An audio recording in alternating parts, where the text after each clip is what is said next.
সবাইকে স্বাগতম জানাই নতুন একটি ভিডিওতে।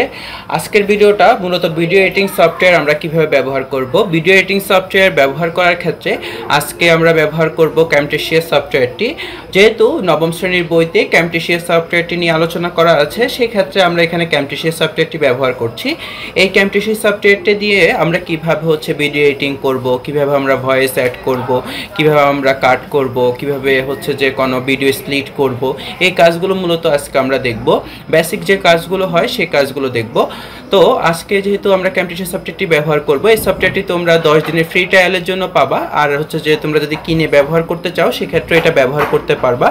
তো আজ চলো আমরা ভিডিও এডিটিং সফটওয়্যারটি ওপেন করি। ভিডিও এডিটিং সফটওয়্যারটি আমি এখানে 2019 ভার্সনটাকে ব্যবহার করছি। তো এখানে আমরা খুলে নিয়ে নিউ প্রজেক্ট যে ফাইলটা আমরা ওপেন করে নিচ্ছি। নিউ প্রজেক্ট ফাইলটা ওপেন করে নিলে আমরা এরপরে এখানে বেসিক যে কাজগুলো আমরা দেখতে পাচ্ছি, file, edit, modify, view, share, help, এখানে আমরা কয়েকটা অপশান দেখতে পাচ্ছি। এই অপশানগুলোর কাজ মূলত এখানে অত বেশি না। তারপর যে আমরা যে কাজগুলো বেশ ইম্পর্টেন্ট সেগুলো আমরা দেখব।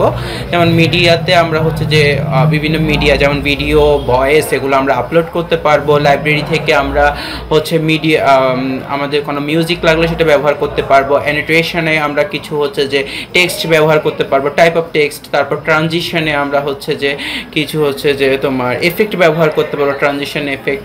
তো চলো আমরা কিছু ভিডিও ফাইল ইম্পোর্ট করে নিই। তো প্রথমত ইম্পোর্টে ক্লিক করে আমরা একটা ভিডিও ফাইল ইম্পোর্ট করে নিচ্ছি। ভিডিও ফাইল ইম্পোর্ট করার পর সেখানে আমরা ভিডিও ফাইলটাকে ইম্পোর্ট করে নিলাম। ইম্পোর্ট করার পর এখন নতুন করে আবার ইম্পোর্ট করতে হলে প্লাস সাইনে ক্লিক করে ইম্পোর্ট মিডিয়াতে গিয়ে আবার আরেকটা ফাইল আমরা ইম্পোর্ট করে নিলাম। ইম্পোর্ট করে নিয়ে এখন আমরা এখান থেকে এই যে আমার ভিডিও ফাইলটা সেটাকে আমাদেরকে ট্র্যাকে ড্র্যাগ করে নিয়ে আসতে হবে। দেখো আমি ড্র্যাগ করে নিয়ে আসছি। এখন এখানে আমরা ট্র্যাক 1-এ আমরা ভিডিও ফাইলটি দেখতে পাচ্ছি। এই ভিডিও ফাইলটাকে এখন আমরা এডিট করব। এডিট করার ক্ষেত্রে প্রথমত আমি এখানে ক্রপ ভার্সনটা দেখাচ্ছি। দেখো আমি সিলেক্ট করব।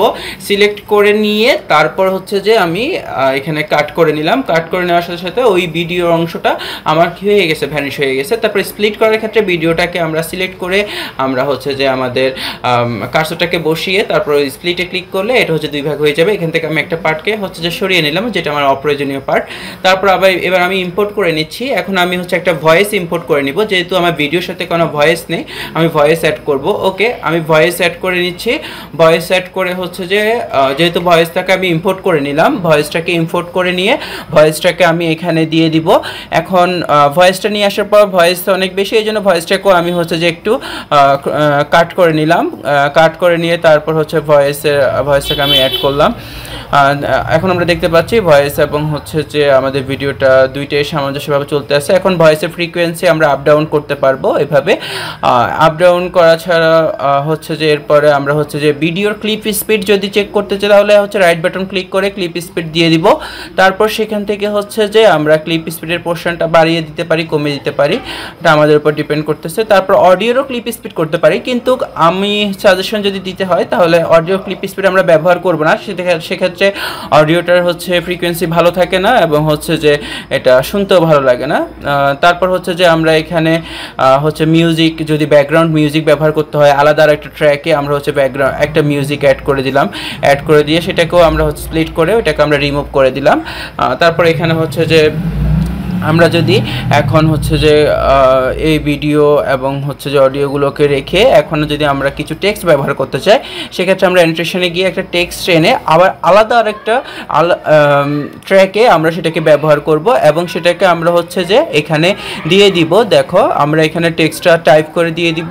এখন যে টেক্সটটা আমি এখানে জাস্ট ফর ভিউজ আমি এখানে হ্যালো এভরিওয়ান দিয়ে দিলাম। হ্যালো এভরিওয়ান দিয়ে এখন এখানে আমি যেহেতু টেক্সটটা লেখা হয়ে গেছে, এই টেক্সটটাকে আমরা যে কোনো জায়গায় সরিয়ে নিতে পারবো আমাদের সুবিধা মতো। ভিডিও কোন নিচে দিলে ভালো লাগে নাকি কোন দিকে দিলে ভালো লাগে সেটা আমরা চয়েসের উপর ডিপেন্ড করতেছে। এখন আমরা টেক্সটের কালার যদি চেঞ্জ করতে হয় আমরা কালার প্যালেট থেকে যে কোনো একটা কালার চুজ করে নিতে পারি, বা এখানে অনেকগুলো কালার দেখতে পাচ্ছি। এখান থেকে আমি একটু অলিভ কালারটা নিয়ে নিলাম, নিয়ে আমরা এটা দিয়ে দিলাম। দেখো আমার টাইপ অর্থাৎ ফরম্যাটটা চেঞ্জ হয়ে গেছে। এখন যদি আমরা ফন্টের ফরম্যাট চেঞ্জ করতে চাই সেটাও করতে পারবো, থিম চেঞ্জ করতে পারবো, আমরা অনেক কিছুই করতে পারি। এবং অ্যালাইনমেন্ট, টেক্সটের অ্যালাইনমেন্টও আমরা এখানে ঠিক করতে পারি।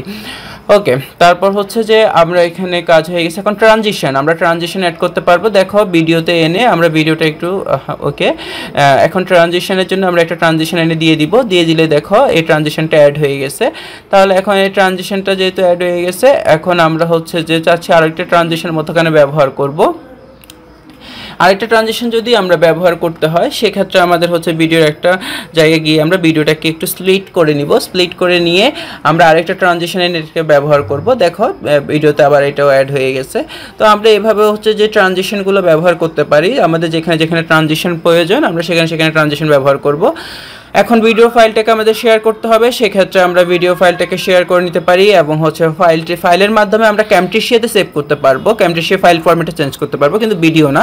তো সেক্ষেত্রে ভিডিও ফরম্যাটে যদি সেভ করতে হয়, সেক্ষেত্রে আমরা শেয়ারে গিয়ে আমরা নেক্সট দিতে থাকবো এবং সেখানে হচ্ছে যে নেক্সট দিয়ে আমরা হচ্ছে যে ভিডিওর হচ্ছে নাম অথবা হচ্ছে যে ভিডিওর যে টাইটেলটা সেটাকে আমরা হচ্ছে ঠিক করে দিব। ভিডিওর টাইটেল হচ্ছে যে আমাদের পছন্দ মতো একটা টাইটেল দিব এবং কোন ফোল্ডারে আমি সেভ করতে চাই সেই ফোল্ডারটা আমি সিলেক্ট করে দিয়ে সেখানে আমরা হচ্ছে যে ফিনিশ দিয়ে দিব। ফিনিশ দিয়ে দিলে আমাদের ভিডিও ফাইলটা একটা ফোল্ডার ক্রিয়েট হয়ে সেখানে হচ্ছে সেভ হয়ে যাবে।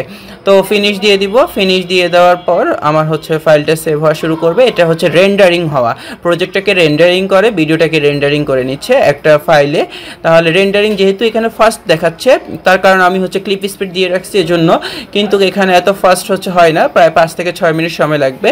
তারপর ভিডিওটা যখনই মেক হয়ে যাবে, এটা অটোমেটিকলি একটা হচ্ছে যে ব্রাউজারে এটা ওপেন হবে আমাদের ভিউজের জন্য। ওকে, আমরা এখান থেকে চেক করে নিতে পারবো আমাদের ভিডিওটার ভয়েস, এডিটিং সব কিছু ঠিক আছে কিনা। তারপর আমরা এখান থেকে হচ্ছে আমরা আসলে ভিডিও ফাইলটা কোথায় আছে আমরা দেখতে পাচ্ছি। এই ফোল্ডারে আমরা ভিডিও ফাইলটা দেখতে পাচ্ছি। দেখো এখানে দেখা যাচ্ছে .mp4 নামক একটা ফাইল আছে, টাইপের ফাইলটা দেওয়া আছে mp4 ফাইল। তো এই ফাইলে আমরা দেখতে পাচ্ছি। এভাবে হচ্ছে যে আমরা ভিডিও এডিটিং করতে পারবো। আজকের জন্য এই পর্যন্তই। সবাই ভালো থাকবেন, সুস্থ থাকবেন।